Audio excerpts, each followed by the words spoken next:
I'm here today with my dear friend, mentor, Dr. Joe Dispenza. He's a best-selling author, lecturer, teacher, inspirational guru to one and all, and I'm honored and privileged to have him here with us today. So Joe, the work you do was inspired by your own miraculous healing after a devastating bicycle accident. Can you tell us just a little bit about that accident? I actually never planned on doing any of this. And I think for some of us to wake up, we need a wake-up call. And in 1986, I got the call. I was in a triathlon in Palm Springs, and I was on the biking portion of the race. And I was passing two cyclists on the corner, and there was a police officer waving me on like this to make the turn. And he was pointing at me, and I kind of locked in on him, and he was giving me specific instructions to pass these two bikers.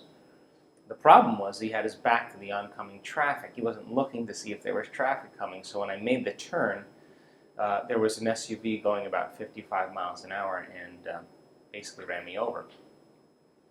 And so I wound up breaking 6 vertebrae in my spine. And when you land really hard on your back or on your butt, the blocks of vertebrae compress. And if the force is strong enough, they compress and fracture the vertebrae. So when I saw the scans and the x-rays, I knew exactly what the doctors were going to say, that I needed a radical surgery. Surgery entailed cutting off the back parts of my vertebrae from the base of my neck to the base of my spine. It's called the Harrington rod surgery. And I think if it was anybody else and I saw a patient with something similar, I probably would have said, you need the surgery, but this was me. And so I wound up getting 4 opinions from 4 of the leading surgeons in Southern California. And they all said you need Harrington rod surgery. They cut off the back parts of those vertebrae. They screw in these stainless steel rods. When they drill the rods into the spine, the force of the drill pulls the spinal column off the spinal cord. And they take bone fragments from your hip and they paste it up. And so after 4 opinions, I decided against the surgery. And I just said, look, I'm willing to step into the unknown. And I'm not going anywhere, I'm not doing anything, I'm basically laying face down. And I said, I'm going to make contact with this intelligence that's giving me life. I'm going to take time and pay attention. And when I feel good about the template or design that I'm giving it, I'm going to surrender my creation to a greater mind and allow it to do the healing, because it could heal much better than I can. And then the second thing I said was, I'm not going to let any thought slip by my awareness that I don't want to experience. Sounds really easy, but when you're in crisis and trauma, we tend to focus on what we don't want to have happen instead of what we do want to have happen. And I think that's because of the hormones of stress. I think stress causes us to select the worst case scenario in our lives and be prepared for that event, because anything less means a better chance of surviving. So I couldn't get my mind to do what I wanted it to do. I couldn't really stay present, because I would start off recreating my spine, and then I'd think about living in a wheelchair, or should I sell my home, and I'd have to stop and start all over again. And for 6 weeks I went through a dark night of the soul. But at the end of about 6 weeks, I all of a sudden started to notice that it was getting easier. And what took me 3 hours to do in one day, in a meditation, I was able to do in 45 minutes. I was able to go through the whole entire thing. Well, the show is called Firing and Wiring, or Rewiring Yourself, or rewiring. The concept of rewiring really means to actually cause circuits in your brain to form new connections. And if you keep revisiting those connections, you produce a new level of mind. So I didn't know it at the time, but I was rewiring me. I was actually creating a new level of mind. And as I fired and wired, the hardware circuits in my brain became a software program. It got easier. And I started to notice at that point some very significant changes in my body, pain levels, numbness, motor function. And the moment I was able to correlate the changes I made inside of me with the effect that was being produced outside of me, instead of doing it in frustration and impatience and in dread and desperation, I got excited. I was doing it in joy and inspiration. I was looking forward to the whole thing. And that's when my body really started to change, and I knew in that moment that I was healing. And so basically, I said to this intelligence that was giving me life, which is a consciousness, which is an awareness and pays attention, if I'm ever able to walk again, I'll make a deal with you right now. I'll spend the rest of my life studying the mind-body connection and studying mind over matter. And pretty much that's what I've been doing since 1986. In your latest book, You Are the Placebo, you explain how it's possible to heal by thought alone. Can you elaborate on what this placebo effect is? I think to heal by thought alone, we have to demystify the process. So let's answer the question on two levels, okay? Let's answer it in terms of the placebo, and then let's answer it in terms of what we can teach people in order to do that, okay? So if you think about the placebo, how is it that you can give someone a sugar pill, a saline injection, or perform some false surgery or treatment? And a certain percentage of those people will accept, believe, and surrender to the thought that they're getting the real substance or treatment. Without any analysis, they begin to program their autonomic nervous system to make their own pharmacy of chemicals that matches the exact chemical or treatment they think they're getting. Now, was it the inert substance, the placebo, that was doing the healing? Or was it the thought that was doing the healing? So there are numerous cases in science that show that between 10% and 100% of certain studies that are placebo-based triple-blind studies, people heal by thought alone all the time. So here's the question. Do you need the inert substance to do the healing? Or if you understand the science and mechanics of how the placebo works, can you teach people, instead of putting their faith and belief in some exogenous substance, something outside of them, like a pill, something a known, can you begin to put your faith and belief in yourself and begin to select an unknown in the quantum field, a new possibility that already exists, and do the exact same thing you did with the placebo, but believe in a future and allow your body to begin to respond to a new mind? And the answer to the question is yes, because we've measured it enough times in our studies with the brain. So that's point number one. The second point that is important to understand is that people only accept, believe, and surrender to the thoughts that are equal to their emotional state. They'll never accept, believe, and surrender to any other thoughts that are not equal to their emotional state. So if you get a diagnosis and the first emotion you feel after the diagnosis is fear or sadness, you can think positively all you want. With 5%, now this is science, 5% of your conscious mind. But who you are by the time you're 35 years old is a subconscious program of beliefs, perceptions, attitudes, emotional reactions, unconscious habits, and behaviors. So then the person gets the diagnosis, they're feeling fear. Thoughts are the language of the brain, feelings are the language of the body. They're thinking positively with the 5% of their conscious mind, but they're feeling fear. And they could do that all they want, but it's never going to get beyond their analytical mind and begin to have an effect on the body. So mind and body are working in opposition. That means also then that if you can change a person's emotional state to gratitude, to inspiration, to hope, to love, that means that they'll accept, believe, and surrender to the thoughts equal to that emotional state, and they'll begin to program their autonomic nervous system into a different pharmacy of chemicals. Now, let's just make this very clear now. In placebo studies, 81% of people who have depression, if they're in a placebo study, and 81% of those people who are taking the placebo actually respond as well to the placebo as they would to an antidepressant. 81%, that's a pretty high study. What that means is they're making their own pharmacy of antidepressants right within them. The nervous system is the greatest pharmacist in the world. So what's the relevance, the significance of that? The significance is really simple. When people begin to change their emotional state, they begin to alter who they are. It may take more than one attempt at this, because in that placebo study, they took the placebo for 6 to 8 weeks. Now the pill represented the possibility of them getting well, their thought. When they start looking forward to or anticipating getting better and they feel inspired, when you combine a clear intention with an elevated emotion, you're moving into a new state of being. Now the brain and body are no longer living in the past. The brain and body are living in the future, in the present moment, and they're beginning to produce substantial neurological, biological, and genetic changes in their body. But the placebo study for depression, that person took the pill for 6 to 8 weeks, which means you may actually have to change your state of being for 6 to 8 weeks before you begin to see the change. So I don't want this to be a panacea where you do it once and you're better. Our students have healed themselves of very significant, very,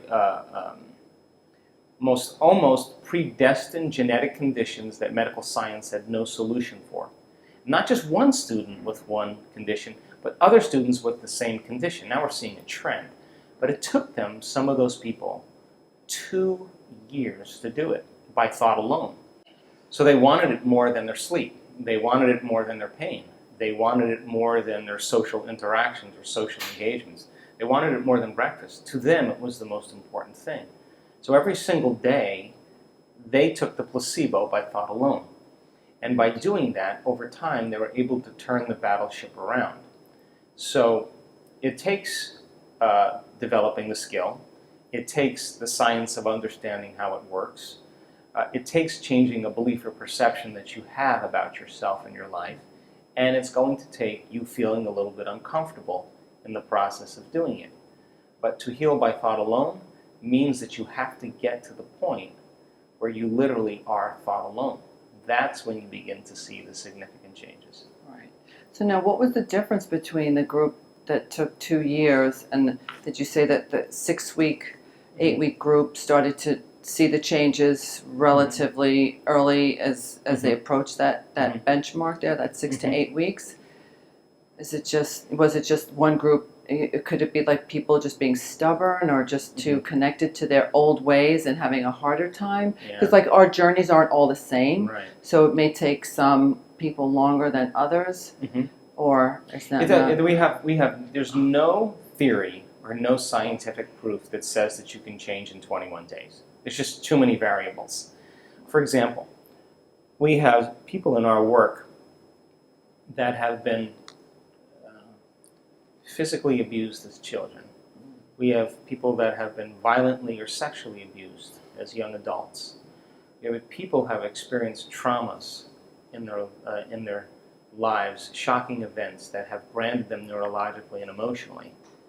We have people that have reached such a low level of emotional state that it requires more attention and more effort. But so there are too many variables. You have a person's attention span, how long they actually put aside for their day to change, their skill set in which they're able to do it, what their past is, whether they can actually control their mind. So there's a lot of variables. But we're seeing now a community of people that are able to begin to do this in a more consistent level. So it's difficult for us to say what the exact time frame will be because your personality creates your personal reality, right? And your personality is made of how you think, how you act, and how you feel. So when a person begins to change their thoughts, change their behaviors, and change their emotions, the more they go back to the same thoughts, the same behaviors, and the same emotions, the more they return back to their same personalities. So we know that when we get people to retreat from their lives for a period of time and forget about their life, their personal reality, they're able to produce more significant changes. So I don't think there's a direct correlation between time and change. In your book, Breaking the Habit of Being Yourself, you explain that in order to change something in our life, we have to change the energy around it. What do you mean by that? Wow, this is a fabulous question because I believe that when you change your energy, you change your life. Now, let's demystify that process because for the most part, your brain is organized to reflect everything you know in your life. Your brain is a record of the past. It's an artifact of everything you've learned and experienced to date. Feelings and emotions are the end product of past experiences, and you can remember experiences better because you can remember how they feel.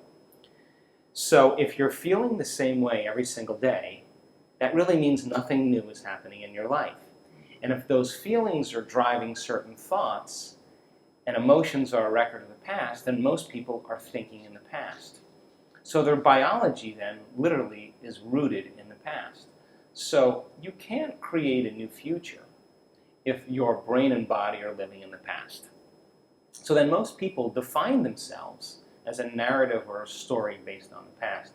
Hey, I'm this person, I've done these things, I lived in these places, I've owned these things, I know these people. And then you say, oh, well, I know those people, I've been to those places, I've done those things. And when you have a similar experience, you share similar emotions. And if you share similar emotions, emotions are energy. So then we begin to create energetic bonds with things and people in our life. And the problem is that 70% of the time, most people are living by the hormones of stress. And stress is when your brain and body's knocked out of balance. The emotions of stress are anger, aggression, frustration, hatred, judgment, envy, jealousy, fear, anxiety, worry, depression, guilt, shame, unworthiness, hopelessness. They're all created by the hormones of stress. Psychology calls those normal states of consciousness. Those are altered states of consciousness. They're all good for the short term, but not for the long term. The problem with the hormones of stress is that the very rush of chemicals gives the body a rush of energy. So then we use the people and problems and conditions in our life to reaffirm the addiction of the rush of those chemicals. So then we use our best friend to reaffirm our addiction to suffering. We use our boss to reaffirm our addiction to judgment. We use our enemy to reaffirm our addiction to hatred. We use Facebook to reaffirm our addiction to insecurity. We're not conscious that we're doing that, but we're using these things in our external life, and we begin to develop energetic bonds that exist beyond space and time, like the way two atoms of oxygen share information. They're sharing energy, they're sharing electrons. We do the exact same thing in our life. So every person, everything, every place that you've experienced in your life, you have an emotion that's correlated with it, which means you have an energy signature that's interacting in your environment. So we know then that when people get caught in these patterns, they'll tell a story about their past to say, I am this way because of these events. For the most part, they're in the past. What we do know is that when you combine a clear intention, instead of being defined by a memory of the past, you're going to be defined by a vision of the future. And well, we were just talking just 15, 20 minutes ago about a vision. And I saw your energy change, and you got excited. The moment you selected that potential and you started talking about a dream, you were experiencing that future in the present moment, and all of a sudden, you can't live in the emotions of survival. You're starting to feel joy, you're starting to feel inspired, you're starting to feel a gratitude, you're starting to feel optimistic. And when you combine a clear intention and elevated emotion, you're literally taking your biology out of the past, and now you're living in that future biologically in the present moment. Turns out the effects of that is that you begin to change your brain to look like the experience has already occurred. The elevated emotion begins to signal new genes that make new proteins to prepare your body for the event. Now you're no longer living in your past, you're living in that future reality in the present moment. Now, our research shows over and over again, and we've done 7 advanced workshops where we measure all these changes in people. When you're living by the hormones of stress, you're literally drawing from this invisible field of energy around your body, and you're turning it into chemistry.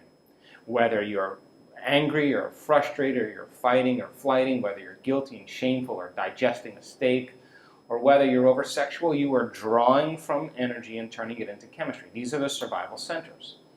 When people begin to open their heart, and the emotions of gratitude, the emotions of care, compassion, kindness, joy, love. If you teach people how to get and lock into this creative center, and as they begin to create that energy, the field around their body, now this is science, the magnetic field around their body can be 9 meters wide. Now they're more energy and less matter. They're more wave and less particle. Now, that's a magnetic field. But what is the carrier of that magnetic field? In other words, all frequency carries information. Radio waves carry information. Your cell phone waves carry information. All frequency carries information. So now you have a person who's heart-centered, and they're broadcasting a magnetic signature. The carrier of that is magnetism, but the intention is the information. So now, thoughts are the electrical charge in the quantum field, and feelings are the magnetic charge.